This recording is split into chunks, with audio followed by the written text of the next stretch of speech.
Something like that. Anyway, yeah. Hello, everybody. Welcome to Tom's Guitar Show. I'm Tom. They call me Guitar Tom because I'm often seen with a guitar, and they call me on the phone and say, "Hey, man," well, they used to call me on the phone and say, "What's your show about?" And I say, "Well, about an hour, about guitar players, guitar playing, and all things guitaristic." So, the era of the talk show, the call-in show, is over. So we don't even we haven't even hooked up the phone for a while. But you could tweet me, or you can stop me in the street at the Hy-Vee, like a lot of people do, and ask questions about the care and feeding of your guitar, what kind of guitar is right for you, how to play a guitar, maybe a related topic like the guitarrón, the guitarra, the sitar, chitoles, luz, vihuelas, banjos, balalaikas, bazookies, bajos, sextos, bajos cincos, cuatros, tiples, cavaquinhos, mandolas, mandoras, mandolins, mandocellos, harmoniums and harpsichords, trombones, tromboninas. Did I say ouds? Probably did. I don't know. Anything like that you could pluck on. Bandurias and bandolions and pipe organs. Anything. Irish harps, pixie harps, and Jews harps. That's right, yes. Harmoniums, harpsichords, and harmonicas. Xylophones and zithers. That's right. Timbales and timpanis and tubas. Alpen horns, concertinas, and bagpipes. Kazoos and saxophones. Well, they're about the same, aren't they? They sound the same. Anyway, I'm sorry. Sax and violins on TV. That's right, yeah. All those things. Anyway, politics, world events, personality problems. We're here for you all here, but we keep it clean because this is a family program. Okay, well, I've had this show before. I haven't had this guitar a really long time, but I had it for a while. This is a Gibson. I forget. I got to remember the number of this. How many are you on already? Sorry. And here we all thought you were a Fender guy. Well, I actually have two other Gibsons that are electric, but this is an acoustic. So I've been a Guild guy, but I only have the one real Guild and one Chinese 12-string, which is actually a pretty nice guitar. One Taylor 12-string. But I have three Breedloves, and they've been all been on the show before. And I have a Martin, which I've been playing quite a bit. But this is a Gibson acoustic. It's actually made not in Nashville like the electrics are, but in Bozeman, Montana. I'll have you know that I was made in Missoula, Montana. I've been both those places. Yeah, me too. Come back on I-90 every year. Yeah, that's the way to go. I kind of like Missoula. I only visited. I left Missoula as an infant, and I went back as an adult, and hung around for a while. And I was thinking about spending a few days, but I didn't have a lot of money, and I would have had to, That's a common stopping place for us on the way back from Seattle. A lot of times we make it to Missoula the first day and spend the night there. Do you hang around and enjoy the nightlife, or do you just sleep in the motel? Go to the motel. Yeah. Get up and leave in the morning. I see. Well, all right. Well, I'm curious about it. I've thought about it. It's a college town. My dad was a graduate student or something, or an assistant or something. Had some sort of job there, and they lived in married student housing. So my brother and sister, who are twins, and I were all born in Missoula, and then we moved to Mount Vernon, Iowa, where I actually have a job teaching tomorrow. At a college. At a college, and that was a college, and he was there for 2 years. That's where I learned how to walk, was in Mount Vernon, and I really haven't hung around much since then, except lately when I got a job there. I moved to Iowa City, so I say, well, I'm not really from Iowa City. I moved here when I was 2.5. So, but, and I've left a lot. But anyway, so enough of that. Anyway, this is from Bozeman, Montana. And it made, out of, but it's all made out of like native or, American woods. Because I know if you've been, I'm sure you remember the whole Gibson thing where they got raided. Yeah, and a lot of their wood was taken away. Importing illegal wood. Yeah, they had wood. They had illegal wood, and there's all kinds of conspiracy theories. The same sort of people who are saying they're coming to take our guns. Or saying they came and took the wood, And so this thing, my understanding is it's fingerboard rather than being ebony or rosewood, which either comes from South America, India, or if it's ebony, Africa, is actually black walnut. And the sides and back, rather than being Honduras mahogany or something, or Indian rosewood, is walnut. And the top, of course, is spruce, which is common, for most guitars. It's spruce or cedar. The North American woods are the great tone woods here, but the sides and back. The neck is maple. Now, you hardly ever see a maple neck with actually with a walnut strip going through it. You almost never see a maple neck on an acoustic guitar. Now, it's kind of rare. There are some that do, but mostly it's, some sort of mahogany. So this guitar is all made out of local woods. Sustainable local woods. I mean, you can, it takes a while to grow a, rock maple, but, Well, it takes a long time to grow walnut too. Yeah, they do, but they grow, And so, but and it's Gibson, and it's made in, as I say, the electrics are made in Nashville. This is made in Bozeman, Montana. But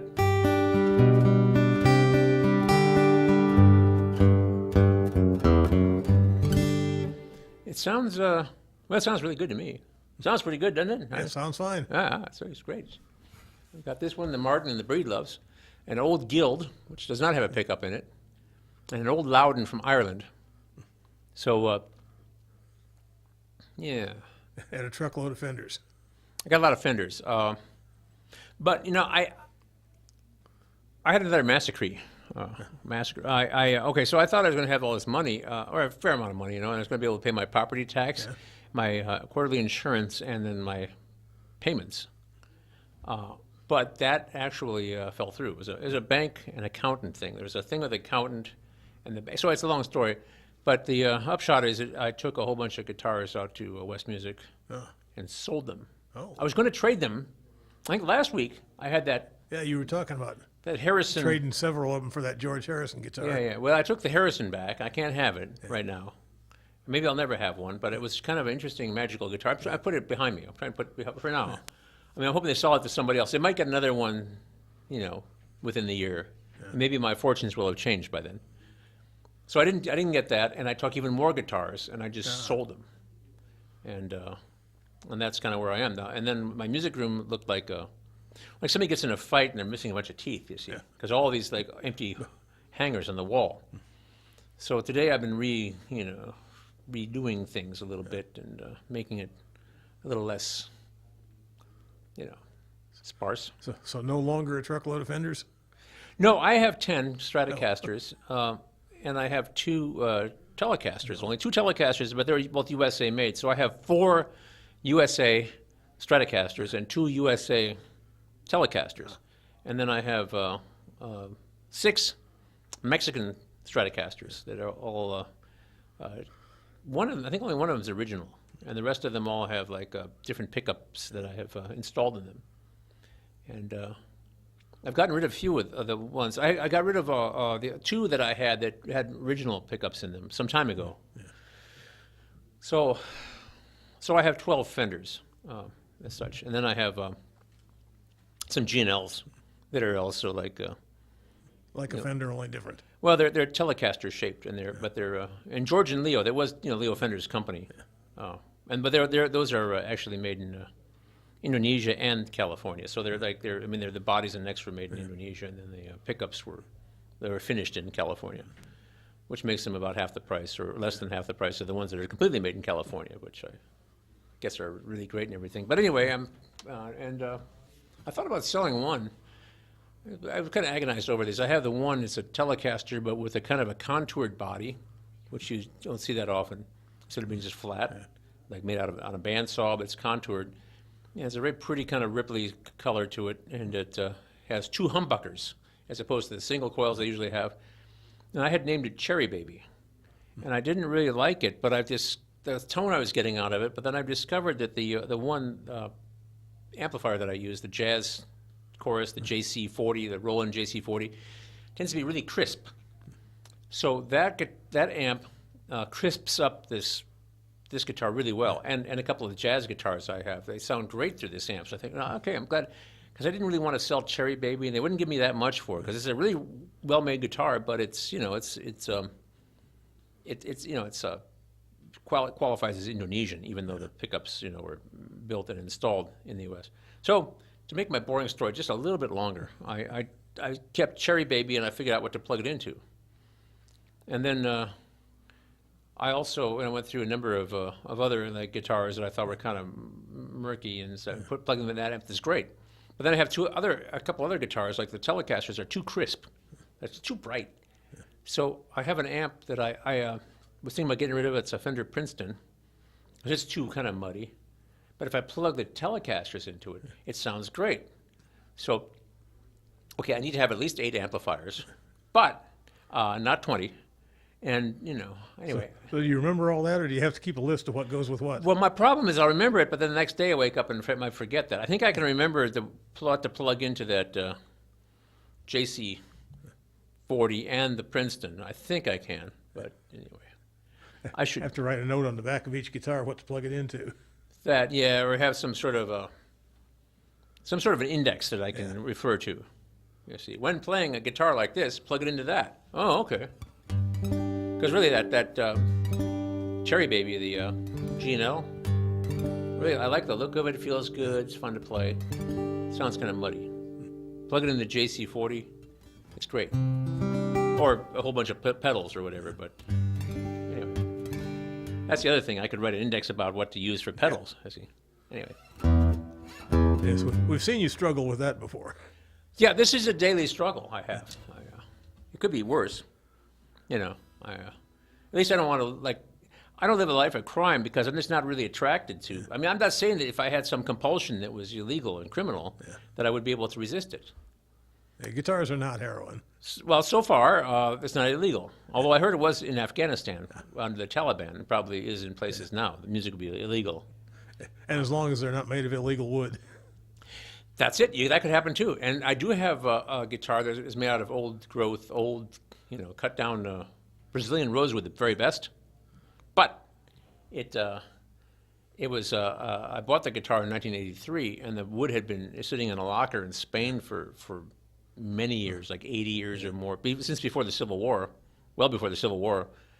The guy after in the 70s, they were releasing a lot of Franco died in the 1970s. They were under martial law for a long time, and the country was totally closed up until the 50s, and then in the 70s things loosened up even more. Franco died, whatever. This guy went and he bought all this wood out of these old lockers that they have been aging it, carefully. So some old geezer goes into some stone edifice somewhere and turns that wood over every couple of days, so it would dry evenly and stuff. Is that like ivory? If you can prove it's old enough, you can have it?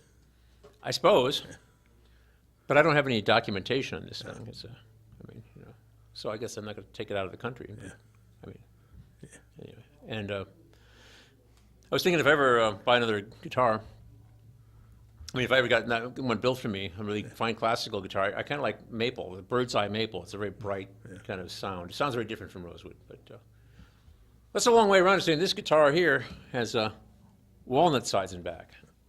And I have my Loudon guitar, which I've had for many years, has black walnut sides and back, and lots of it, big, huge jumbo thing, and kind of overbuilt. Very interesting guitar. I've had it on the show a few times. I've had that guitar since 1985. It has a cedar top, like Canadian cedar top, and black walnut sides and back, and a 5-piece mahogany and walnut neck. But it was made in Ireland, in the 80s, early 80s, whatever. And it's an 85. So it's number 234. It says on the serial number. But anyway, but that black walnut. We've got black walnuts in my neighborhood. Dropping they're kind of like walnuts with the green stuff around them. Yeah, tree buyers don't like those, though. Yeah. They want hardwood from way out away from any houses or anything. They're always afraid that anything close to civilization will have nails in it and ruin their tools. Oh, I see. Huh. Yeah, I don't know. Yeah, maybe. I don't know. Well, we had this farm. Dad sold it a couple of years ago, but we had it all when I was a kid. And then we had this huge storm that came through and blew down a lot of trees. And I had this, and there was a lot of black walnut in there. Yeah. And I knew it was a luthier wood. I knew a guy who builds classical guitars. He said, black walnut's no good.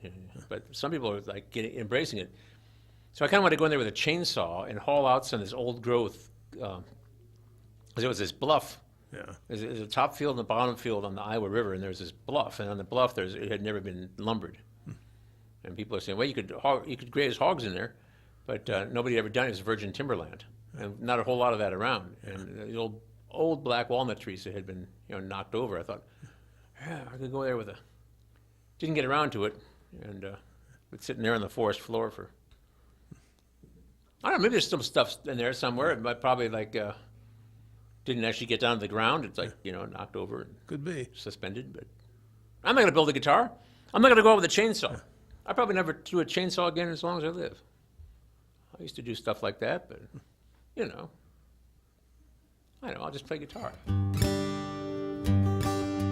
This is a loop I made during my sound check.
Another thing about wood is that the Fender is has switched over from having Indian rosewood fingerboards on their rosewood fingerboard electric guitars that are made in Mexico, right down the coast from Corona, in the factory down there, which they built and everything.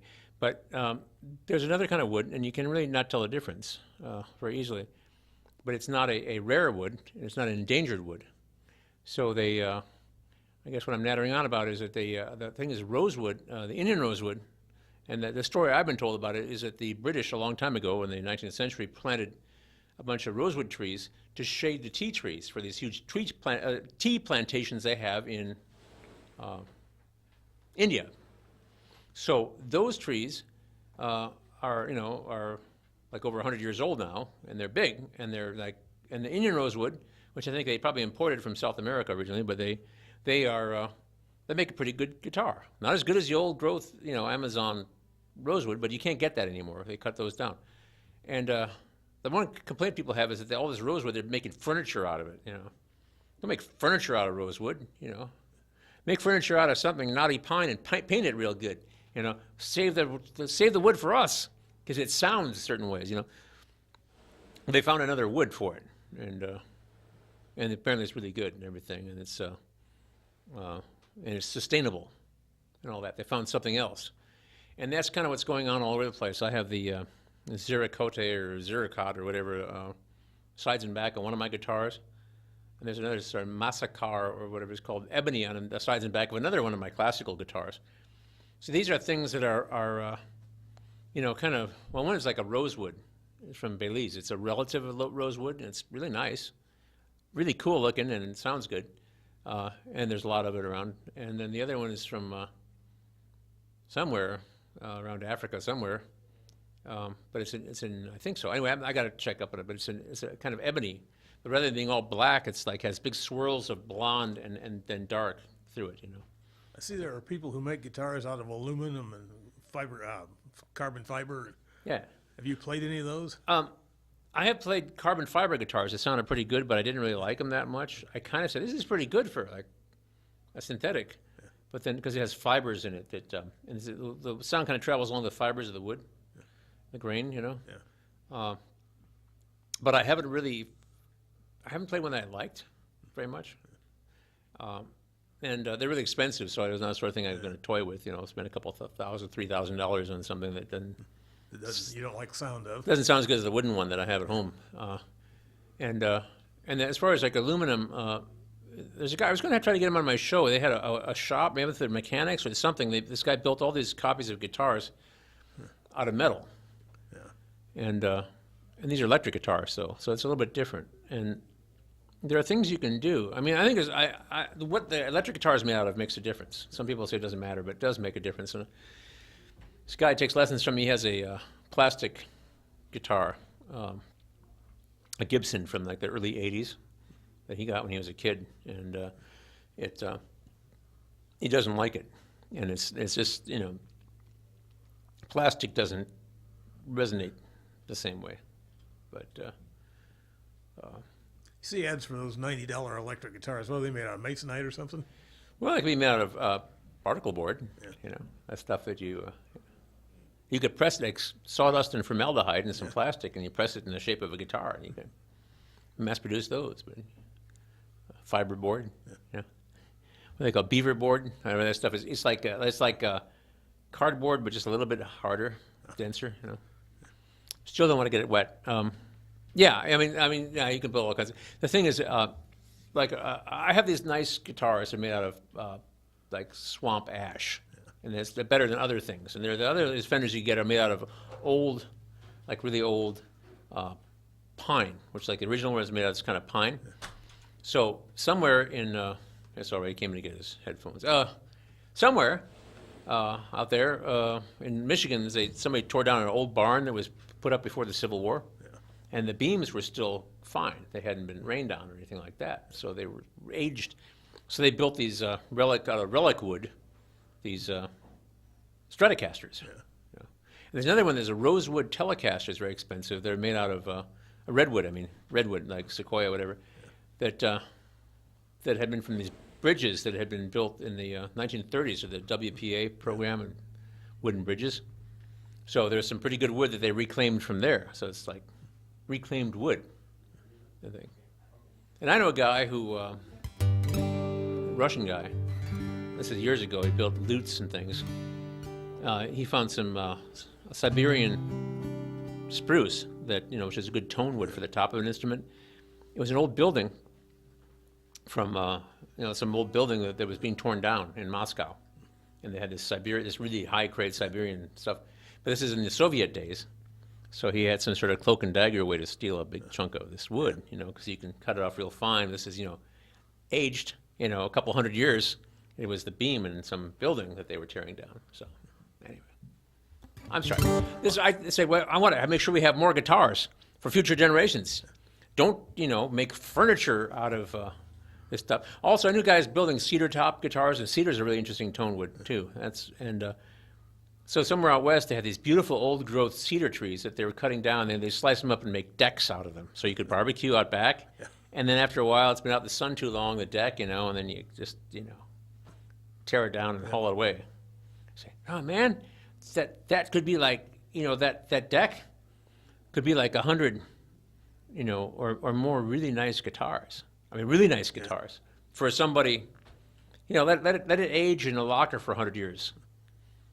Yeah, but I want to barbecue next weekend. Yeah. Well, why don't you use like some sort of metal or something for your deck or something? Well, it wouldn't be as pretty. Shut up. Anyway, I'm sorry. Or plastic. I see Menards has plastic deck boards in there. There you go. Every week. Maybe recycled, like, you know. Yeah, recycled grocery bags. Yeah, recycled soda bottles. Yeah. And then when that gets all funky, you can maybe recycle it again. Yeah.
every week I do this show. I plan to do just play a lot of guitar and not talk much. But then I get into ranting with Bob about like wood and that they build guitars out of and stuff. And I could talk about traffic a little bit, but yeah. Anyway.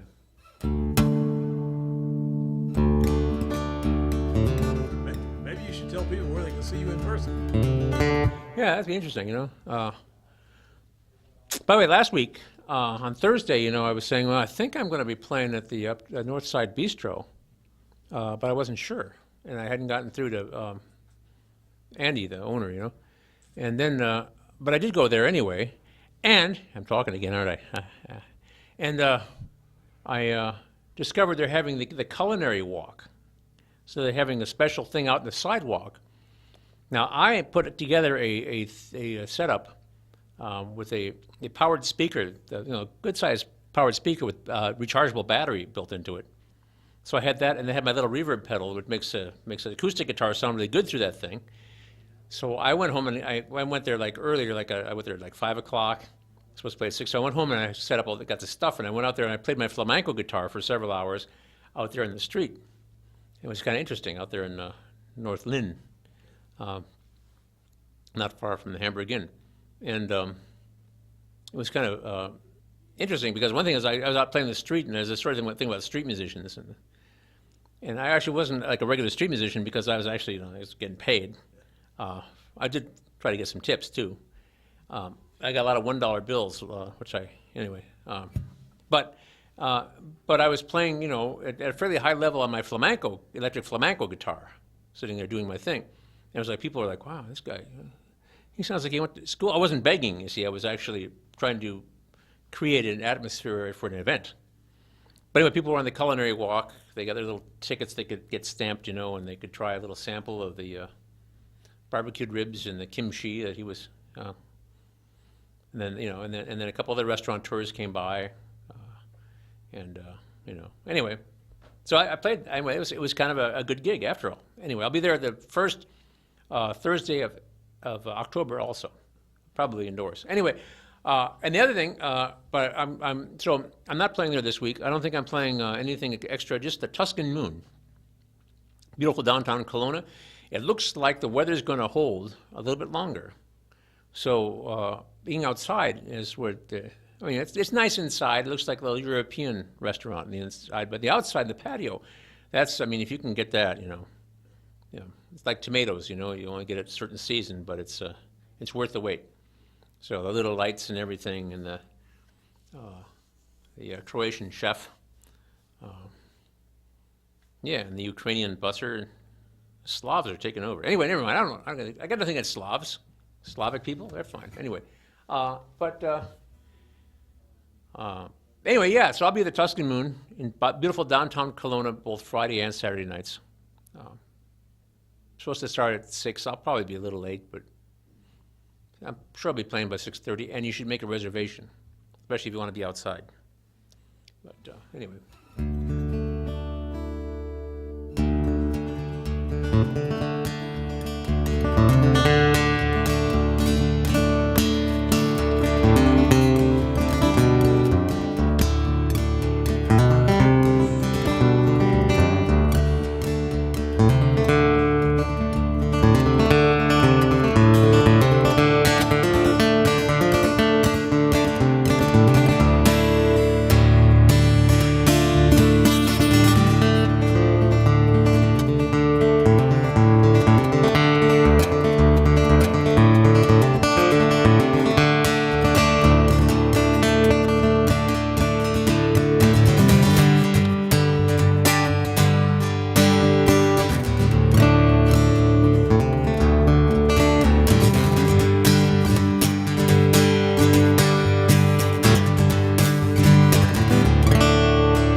You remind me. I got to wondering after I left here last week. You spent a fair amount of time fighting hum.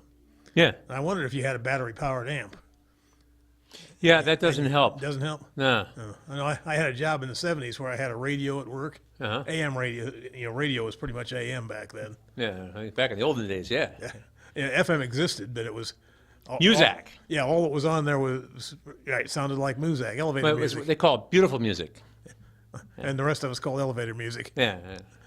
So anyway, I could work it fine on batteries, but I tried a couple different filters plugging it into the wall and couldn't get the line noise out of it. Mm-hmm. Yeah, there's dirty power, but that doesn't seem to matter. I have I have a couple of like little tiny battery powered. One runs on C cells, one on AA's. Guitar, electric guitar amps. Yeah. Of course, the engineering of electric guitar amp is different from the acoustic guitar amp or the powered speaker. Yeah. But as an aside, I'll tell you, I can't seem to get a good electric guitar sound out of those powered speakers, which is just, anyway. But I get a great acoustic guitar sound out of them with a little, with a reverb pedal or something. But anyway, that's not the problem, apparently. It's not dirty power. I've also, you can get a power conditioner, too, which is an audio thing. It's supposed to clean up your bad power. Or one trick people say is just take the adapter that takes a 3-prong and turns into a 2-prong. So you can, like if you have old wiring that doesn't have the 3-prong with the ground, you could get one of those things. Ground it to a water pipe or something? Well, don't ground it at all. Oh. And then that takes the hum out, you see, apparently. But none of that stuff helps me, so it's in the air, man. And here, these lights. Yeah, well, I know we got a lot of fluorescent lights in here. But Yeah. So, it doesn't help. But the really nice thing about my about that Telecaster that was so expensive and I wanted so much is I can't have it. So I don't have to worry about that. I have to have a whole odyssey of trying to get the hum out of it. It can pick up hum for somebody else. Yeah. Some people don't care. Yeah. Some people just don't seem notice it. It's like one of those things. I have made an analogy about like having a good sense of smell and living in Cedar Rapids, but I'm not going to say that because that's not a very nice thing to say. So I'm not going to mention it. But I don't know. Have you been to Cedar Rapids? Have you been to Cedar Rapids? City of Five Smells? You notice it smells a little different down there? Sometimes. Yeah, okay. We're just not going to... Depending on the weather. Yeah, depending on which way the wind blows. Depending on what part of town you're in. See, the City of Five Smells, actually, it's only 4 houses. They closed the stockyards. Farmland, yeah, but then what they had, they opened up a big distillery to make corn liquor. So they're back to 5. So.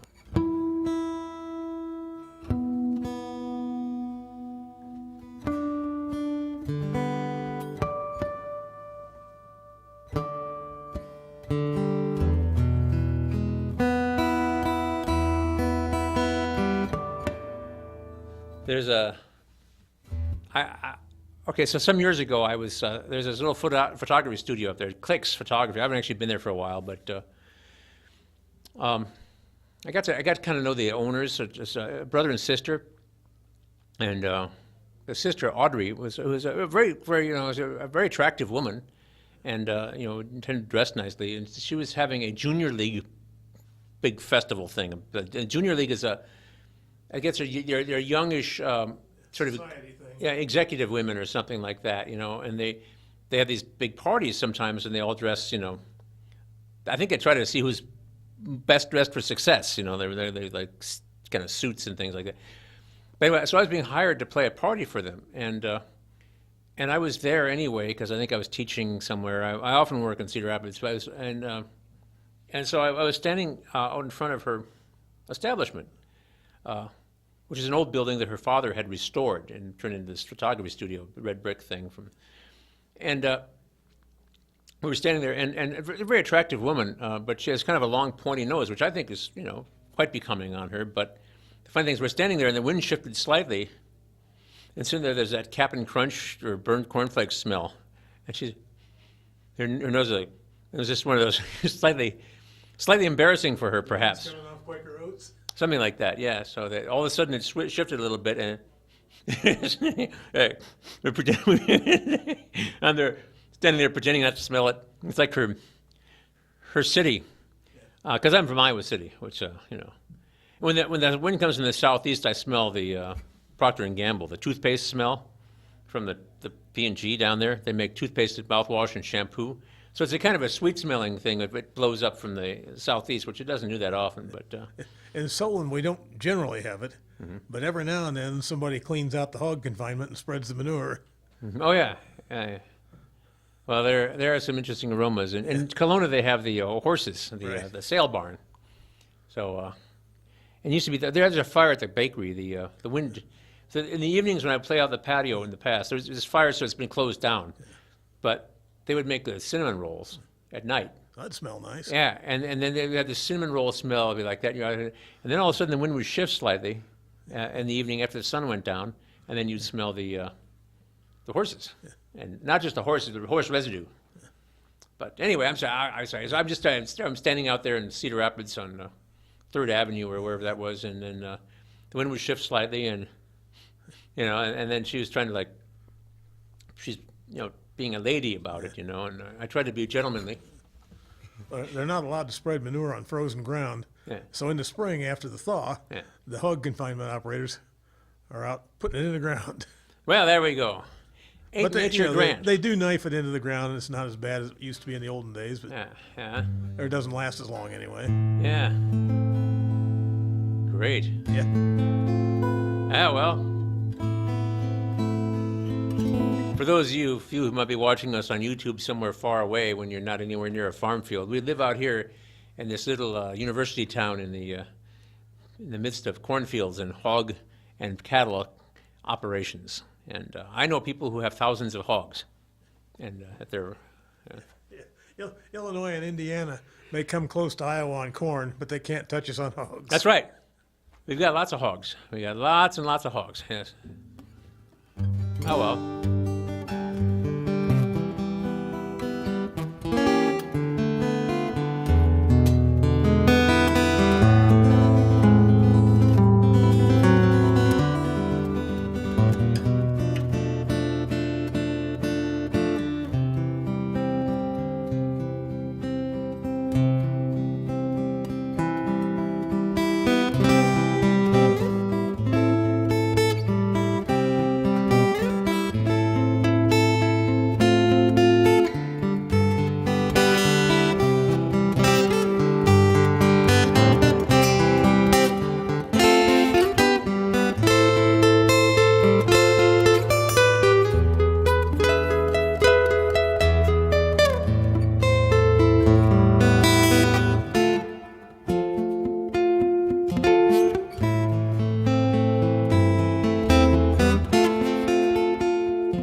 That's a big one.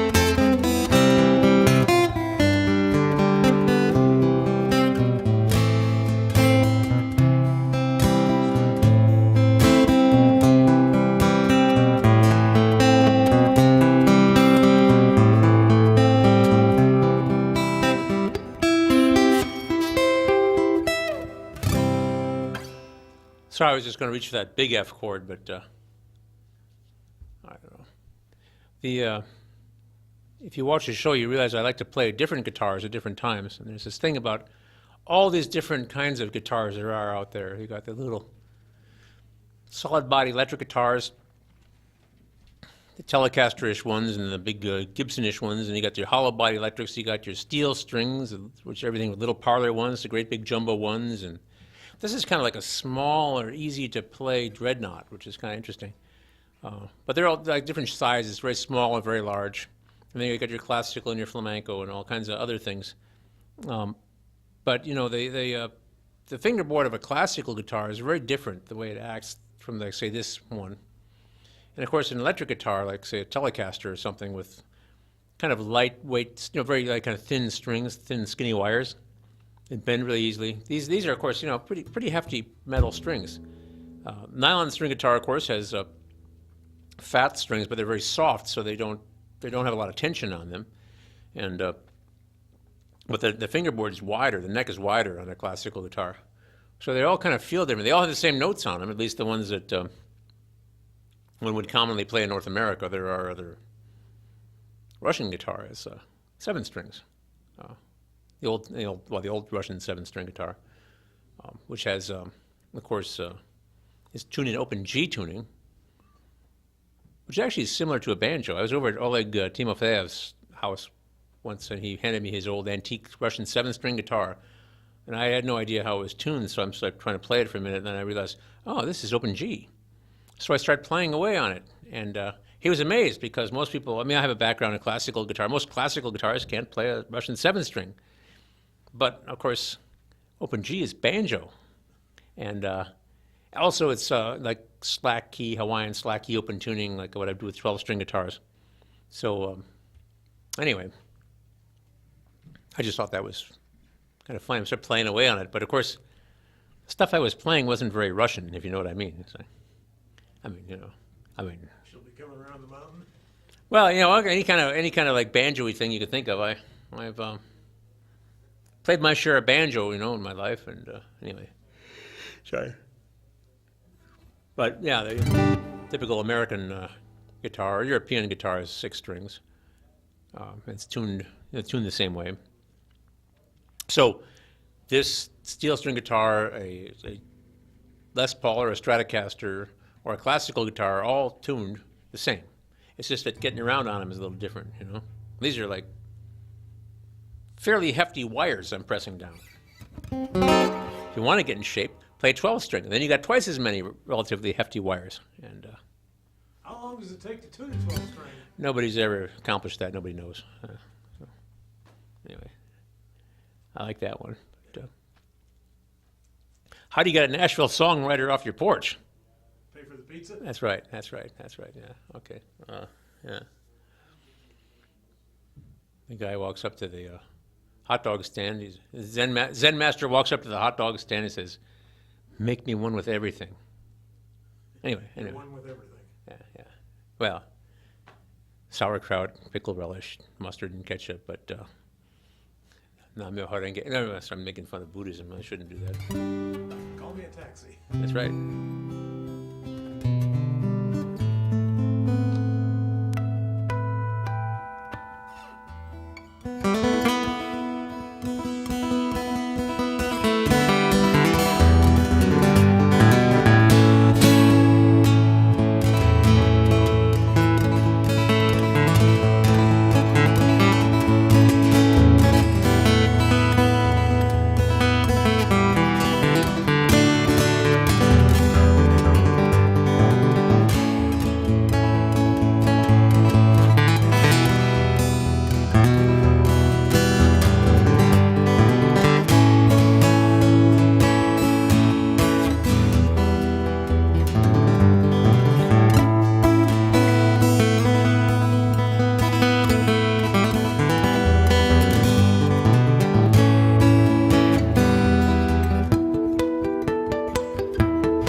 That reminded me, Buddhists don't vacuum in the corners.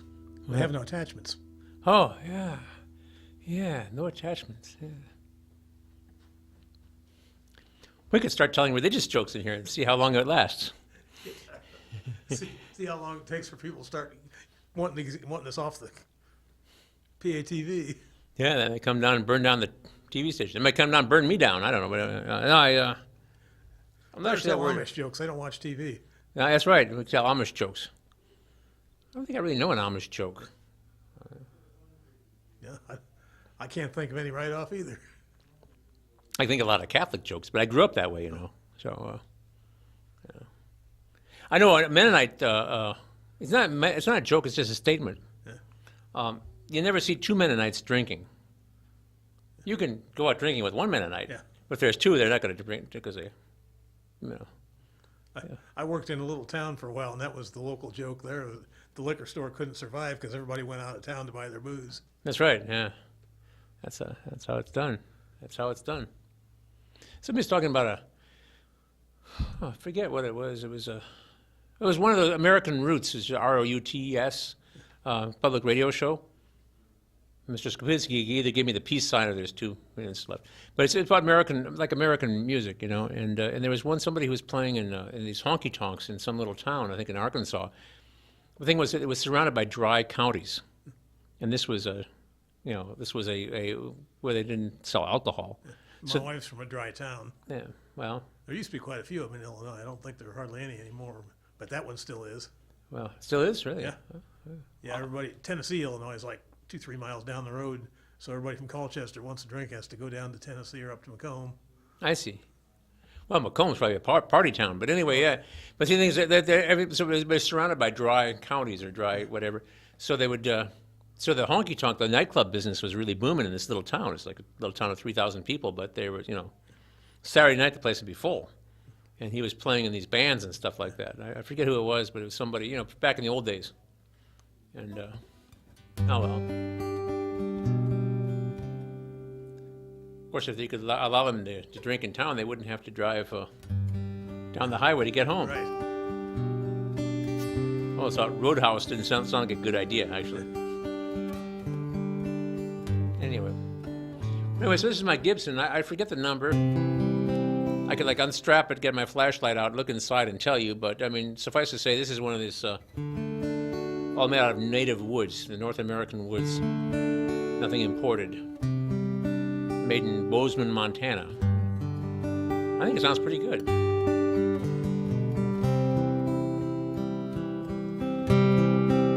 Okay, bye. I'll be back next week.